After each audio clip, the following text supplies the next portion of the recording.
understand the concept of momentum? Do you ever feel paralyzed in your own life?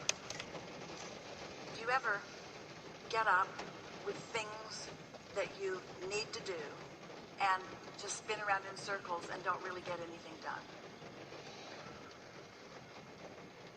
And while it's happening, do you talk to yourself sternly? I should be getting something done. Does it help? Does it inspire you? So the question that you ask, such a good question, is how do I break the log jam? How do I break the log jam? The log jam that has already been established by my own thoughts. How do I break that? So you start with the basics of momentum. You start with some thought that doesn't have much resistance attached to it already, and you just concentrate on that thought, because a thought that is not contradicted will gather its own momentum. We want to demonstrate that with our train. Think your thought about anything. You choose one. Plunk. Only think about that. Plunk. Focus on it. Don't take your eyes off of it. Whatever it is, just focus on it. Maybe it's money. Maybe it's a lover. Maybe it's sex. Maybe it's eating something. Doesn't matter what it is. Just focus on it. Just focus on it. Don't let your mind move away from it. Just focus on it. Just focus on it. And once you cross approximately the 1 minute mark, that train will start moving. It will. But you usually don't let it get 16 seconds. You usually think about it, plunk. So you don't get any momentum going. And so, do you know, we love you so much, you have a contradictory thought to every thought you think, just about. Watch yourself and notice how often you are contradicting your own thought and stopping your own momentum. So the other day, Esther was in one of those moods. And she said to herself, there are so many things that I need to be doing right now, and I don't feel like doing any of them. Our goal wasn't to get her to feel like doing those things she didn't want to do. We didn't think she should do those things she didn't want to do.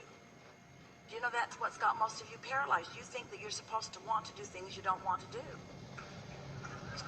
So you're thinking, when you say, I should do it, which end do you put that engine on? Does it go over here or over here? I should do that. I'm bad for not doing that. I'm disappointing myself and others.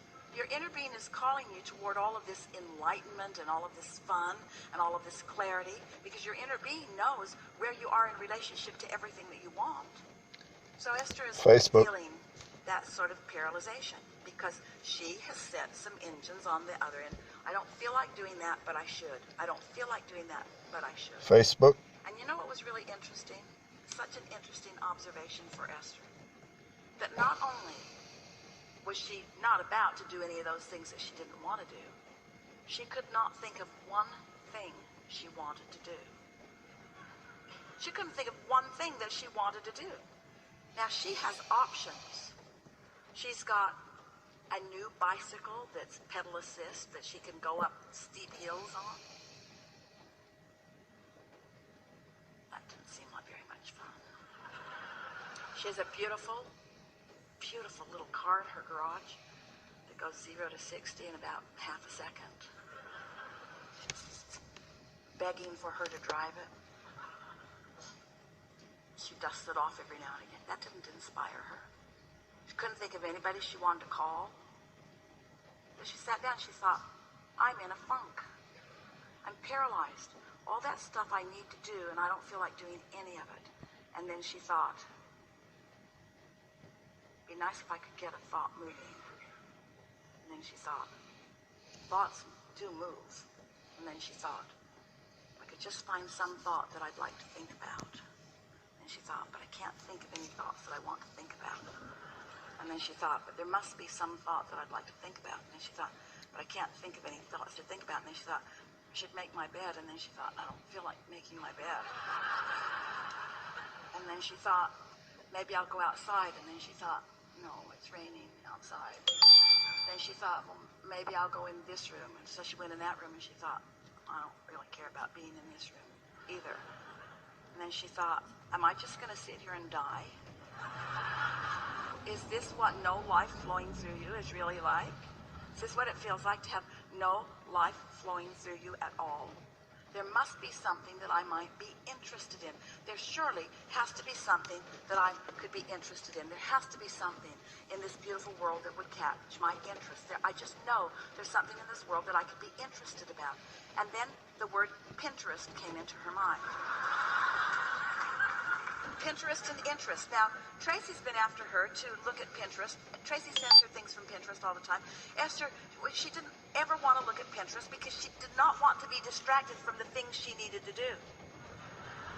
Esther's been saying for a very long time, I have so much to do, I don't need any of these frivolous hobbies.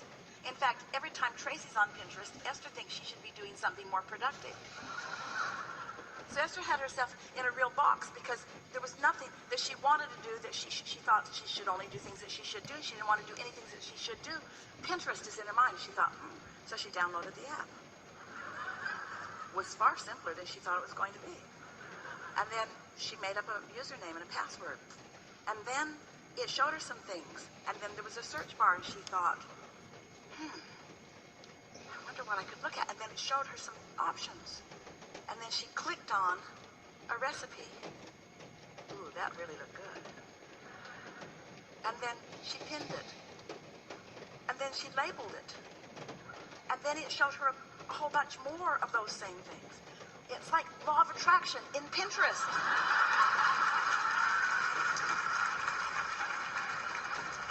And then Esther thought, anything that I could want to think about it. And then she thought, ooh, I'm looking for some art for my Spencer house. So she looked up art, Renaissance, and all this stuff came up. And all of these artists, she started clicking. 3 hours later,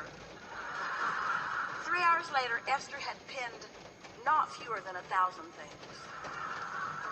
And labeled each one of them in neat little categories. Her juices were flowing, and then she just got the best idea. She's looking through all of these classical pictures, not realizing that she really didn't even know who many of these artists were.